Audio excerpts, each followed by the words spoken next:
Assalamualaikum warahmatullahi wabarakatuh. Halo adik-adik. Nah, di sini kakak ingin membahas tentang hubungan makhluk hidup dan juga lingkungan sekitarnya, yang dimana mereka semua membentuk suatu sistem yang disebut ekosistem. Nah, adik-adik, semua makhluk hidup tidak bisa hidup sendiri, yang dimana mereka semua harus bergantung satu sama lain. Sebelumnya, perkenalkan nama kakak Septina Seriandiani yang bisa kalian panggil Kak Nana. Kakak dari semester 4 PGMI FIT UIN Raden Mesaid Surakarta. Kakak berasal dari Karanganyar, Jawa Tengah. Hobi kakak yaitu menari dan juga bercerita. Video ini kakak buat untuk memenuhi tugas dari dosen pengampu kakak yaitu Ibu Kustiarini MPD. Nah, sebelum kita mau mulai materi, kira-kira apa sih itu lingkungan dan juga makhluk hidup? Nah, di sini kakak menyediakan gambar yaitu tentang suatu ekosistem. Nah, kakak menyediakan ekosistem daratan dan juga sungai ya, yang dimana mungkin kalian dapat lihat di sekitar lingkungan kalian masing-masing.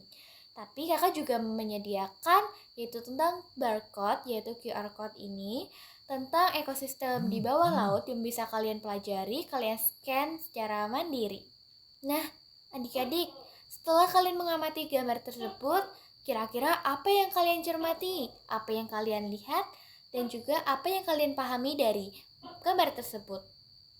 Nah, sekarang adik-adik bisa menyebutkan 3 suatu benda yang tak hidup dan juga 3 makhluk hidup. Nah, Kak Nana, apa sih bedanya makhluk hidup dan juga benda tak hidup? Nah, makhluk hidup itu bisa bertumbuh, bisa berkembang, seperti itu. Sedangkan benda tak hidup itu tidak memiliki ciri-ciri kehidupan ya adik-adik. Jadi kalian bisa menjawab 6 pertanyaan kakak ya. Nah, untuk membedakan suatu makhluk hidup dan juga benda tak hidup, mari kita belajar bersama-sama tentang biotik dan juga abiotik.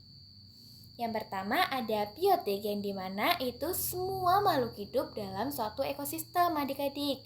Nah, itu apa aja sih Kak contohnya? Yang pertama ada manusia. Yang dimana manusia ini biasanya memanfaatkan lingkungannya seperti bertanam, bertani, beternak, seperti itu. Yang kedua ada hewan. Yang dimana hewan ini bergantung pada tumbuhan maupun hewan lainnya.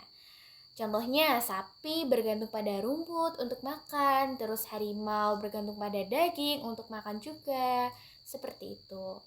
Terus yang ketiga ada tumbuhan, yang dimana tumbuhan ini dapat menghasilkan makanan sendiri, yaitu melalui proses fotosintesis. Terus yang keempat ada mikroorganisme, yang dimana mikroorganisme ini tidak bisa kita lihat menggunakan mata adik-adik. Yang dimana mikroorganisme ini contohnya adalah bakteri, jamur, seperti itu. Nah, selanjutnya ada peran biotik, yaitu yang pertama ada produsen yang dimana penghasil suatu makanan. Yang kedua ada konsumen yang dimana memakan makhluk lain.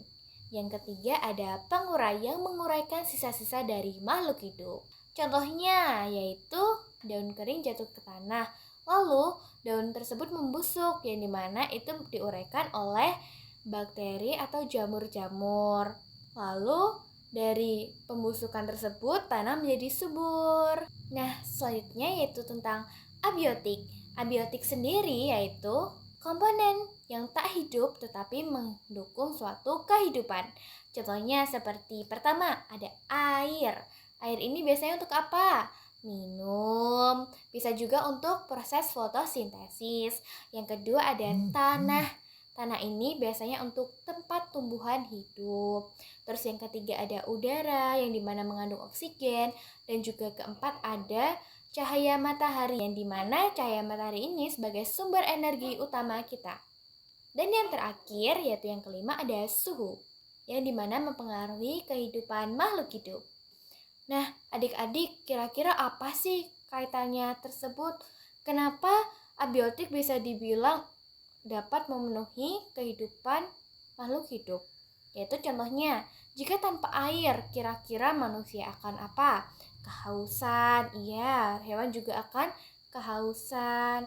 Terus yang kedua, Jika tanpa matahari, kira-kira apakah ada proses fotosintesis? Tidak. Ya, seperti itu ya adik-adik. Nah, saling berkaitan kan semuanya? Nah, selanjutnya kita akan mempelajari tentang hubungan biotik dan juga abiotik. Nah, hubungan keduanya biasanya kita sebut yaitu suatu sistem ekosistem. Nah, jadi saling berkaitan ya. Contohnya, tumbuhan itu membutuhkan apa dari abiotik, yaitu seperti air, tanah, matahari, seperti itu. Yang kedua, ada hewan. Hewan membutuhkan apa? Ya, membutuhkan air, membutuhkan makanan, seperti itu. Manusia yang ketiga, manusia membutuhkan semua komponen untuk keberlangsungan suatu kehidupan. Nah, adik-adik, bagaimana jika kita kekurangan air? Nah, mungkin apa sih yang akan terjadi? Nah, benar, yang pertama kita akan kehausan. Yang kedua, hewan akan kehausan juga. Tanaman mungkin akan layu dan juga akan mati. Yang dimana semua itu saling bergantung satu sama lain. Nah, adik-adik bisa kalian cermati pada gambar yang telah kakak berikan. Nah, materi selanjutnya yaitu tentang rantai makanan. Kakak telah memberikan kalian tabel yang dapat kalian scan dan juga kalian download, lalu kalian gunting-gunting dan juga kalian dapat membuat media tentang suatu rantai makanan. Rantai makanan itu apa sih, Kak? Ya, ayo kita bahas tentang rantai makanan bersama-sama. Nah, rantai makanan sendiri merupakan perpindahan suatu energi dan juga suatu nutrisi secara linear melalui peristiwa makan dan juga dimakan. Yang dimana komponen utamanya ini ada 3. Yang pertama ada produsen, yang contohnya itu seperti tumbuhan, yang dimana dapat menghasilkan makanan sendiri. Yang kedua ada konsumen. Nah, konsumen ini memiliki 3 tingkatan biasanya. Ada konsumen 1, konsumen 2, dan juga konsumen puncak. Komponen ketiga yaitu pengurai. Pengurai tadi seperti jamur, bakteri, seperti itu. Ada pula jenis-jenis rantai makanan. Yang pertama itu ada rantai makanan peruput, yang dimana dihasilkan dari rumput atau tumbuhan yang hidup. Contohnya, rumput dimakan belalang, belalang dimakan katak, katak dimakan ular, seperti itu. Yang kedua ada rantai makanan deltirus. Deltirus atau rantai makanan sisa, yang dimana contohnya dari daun kering yang diuraikan oleh cacing, lalu cacing dimakan oleh ayam, dan ayam dimakan oleh manusia. Nah, adik-adik, selanjutnya itu tentang analisis dampak perubahan pada suatu ekosistem. Tapi kali ini kakak ingin mengetes yaitu tentang kemampuan penalaran kalian nih. Kalian dapat membaca, lalu mencermati dan juga menjawab pertanyaan-pertanyaan yang telah kakak berikan. Kalian dapat mengakses yaitu tentang link Google Form yang telah kakak sediakan. Bisa kalian screenshot, lalu kalian salin, scan, dan juga kalian dapat kerjakan. Nanti kakak tunggu ya. Dari jawaban kalian nanti yaitu membuahkan suatu opini-opini yang dimana akan menjadi ringkasan jawaban yaitu tentang dampak suatu perubahan pada ekosistem.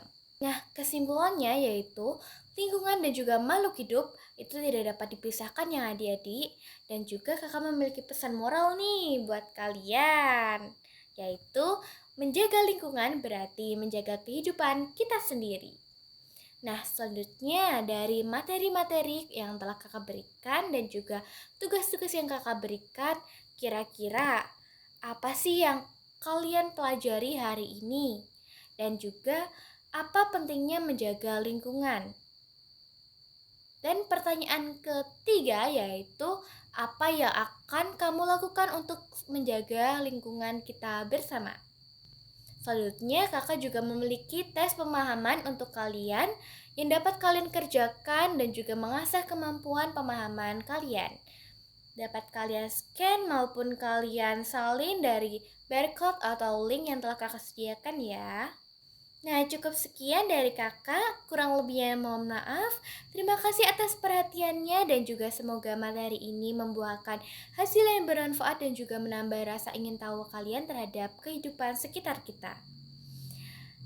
Sekian dari kakak, kurang lebihnya mohon maaf. Wassalamualaikum warahmatullahi wabarakatuh.